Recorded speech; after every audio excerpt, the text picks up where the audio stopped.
الحمدللہ رب العالمین والصلاة والسلام علی سید الانبیاء والمرسلین وعلی آلہ واصحابہ اجمعین۔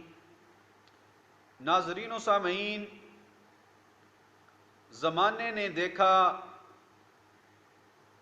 کہ کنز العلماء مفکر اسلام امام جلالی زیدہ شرفہ ان کی مخالفت میں ان سے بغض و حسد کی وجہ سے کچھ لوگوں نے اہل سنت و جماعت کے عقائد و نظریات سے ہی بغاوت کر ڈالی۔ آج میں آپ کے سامنے ڈاکٹر طاہر القادری کا ایک بیان رکھنا چاہتا ہوں کہ جس طرح اہل سنت و جماعت کے عقائد و نظریات سے پہلے ڈاکٹر طاہر القادری صاحب نے بغاوت کی اور عقائد و نظریات اہل سنت سے انحراف کیا، تو امام جلالی کی مخالفت میں انہوں نے مسئلہ معصومیت کے حوالے سے بھی اہل سنت و جماعت کے عقائد و نظریات سے بغاوت کی اور اپنے سابقہ بیان کی ہی خود ہی تردید کر دی۔ آپ پہلے ڈاکٹر طاہر القادری صاحب کا یہ بیان سنیں، اس کے بعد میں تبصرہ کرتا ہوں۔ نہیں محفوظ ہوتے ہیں، یعنی فرق ایک لفظ کا فرق ہے، بس فرق صرف ایک لفظ کا ہے۔ اہل تشیع اور فقہ جعفریہ کے عقیدے میں وہ گناہ یا غلطی کر ہی نہیں سکتے، جیسے انبیاء غلطی نہیں کر سکتے۔ اہل سنت کے ہاں غلطی کا صدور ممکن ہے، کر سکتے ہیں۔ تو ناظرین و سامعین، آپ نے دیکھا کہ ڈاکٹر طاہر القادری صاحب اپنے اس بیان میں مسئلہ معصومیت کو بیان کرتے ہوئے بیان کر رہے ہیں کہ اہل تشیع کے نزدیک ائمہ اہل بیت اطہار وہ غلطی کر ہی نہیں سکتے جس طرح انبیاء غلطی نہیں کرتے۔ لیکن اہل سنت کا نظریہ بیان کرتے ہوئے انہوں نے کہا کہ لیکن اہل سنت کے نزدیک ان سے خطا کا صدور یہ ممکن ہے، غلطی ہو سکتی ہے۔ یہ بیان ڈاکٹر طاہر القادری صاحب نے بیان کیا۔ لیکن اب امام جلالی زیدہ شرفہ کی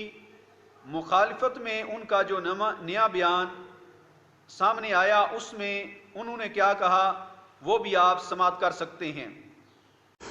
سیدہ کائنات اور آپ کے گھرانے کو حق کے ساتھ جوڑ دیا، اور اتنا جوڑا کہ سیدہ کائنات کو اور ان کے شہزادوں کو عین حق بنا دیا، عین حق۔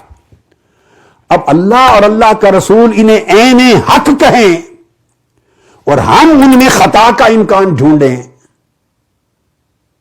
تو یہ کون سا عقیدہ ہے، یہ کون سا مسئلہ؟ میں آپ نے سنا کہ انہوں نے بیان کیا کہ جب اللہ اور اللہ کے رسول صلی اللہ علیہ وسلم انہیں حق کے ساتھ جوڑ رہے ہیں اور رسول اللہ صلی اللہ علیہ وسلم نے انہیں عین حق کہا، تو ہم ان میں خطا کا امکان ڈھونڈیں، تو یہ کون سا دین اور کون سا یہ مسلک ہے؟ یہ ڈاکٹر طاہر القادری نے اپنے نئے بیان میں کہا۔ تو اپنا سابقہ بیان جو ہے گویا کہ اس سے انہوں نے رجوع کر لیا، کیونکہ پہلے بیان کر رہے تھے کہ اہل سنت کے نزدیک وہ بھی یعنی ائمہ اہل بیت اطہار ان سے بھی خطا کا صدور ممکن ہے، لیکن اپنے بیان کے ہی آج انہوں نے تردید کر دی۔ گویا کہ یہ اس بات کی دلیل ہے کہ انہوں نے عقیدہ اہل سنت و جماعت جو مسئلہ معصومیت کے حوالے سے ہے اس سے بھی انہوں نے اہل سنت سے بغاوت کر لی ہے، اور پھر ان کا یہ کہنا کہ یہ کون سا عقیدہ اور کون سا مسلک اور کون سا دین ہے، تو یہ بھی میں ان کے سامنے بیان کر دیتا ہوں کہ آج جس کو آپ کہہ رہے ہیں کہ یہ کون سا دین ہے، یہ کون سا مسلک ہے، تو آپ کے سابقہ بیان کی روشنی میں یہ اہل سنت و جماعت کا نظریہ اور عقیدہ ہے اور اہل سنت و جماعت کا یہ مذہب اور مسلک ہے۔ اس کے علاوہ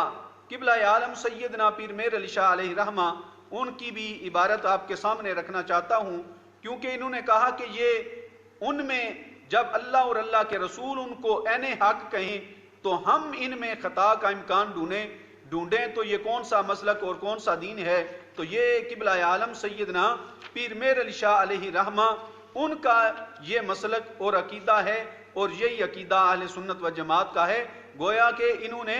اپنے اس بیان میں پورے اہل سنت و جماعت سے بغاوت کرتے ہوئے قبلہ عالم سیدنا پیر مہر علی شاہ علیہ رحمہ پر بھی تنقید کی، کیونکہ قبلہ عالم سیدنا پیر مہر علی شاہ علیہ رحمہ وہ بھی فرماتے ہیں تصفیہ ما بین سنی و شیعہ میں بارہا جگہ آپ نے اس کو لکھا کہ آیت تطہیر کا یہ مطلب نہیں ہے کہ یہ پاک و معصوم ہے اور صدور خطا ان سے ناممکن ہے،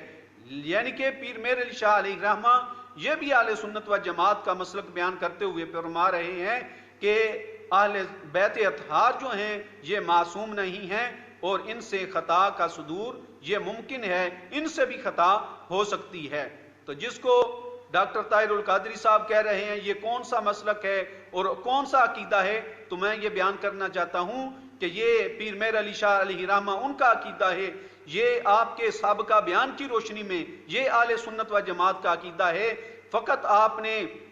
امام جلادی زیدہ شرف کی مخالفت میں آج اہل سنت و جماعت کے اس عقیدے سے بھی آپ نے بغاوت کی اور آپ نے عقائد نظریات اہل سنت سے آج پھر ایک دفعہ انحراف کیا۔ اللہ تبارک و تعالی ہم سب کو مسلک حق اہل سنت و جماعت پر استقامت عطا فرمائے۔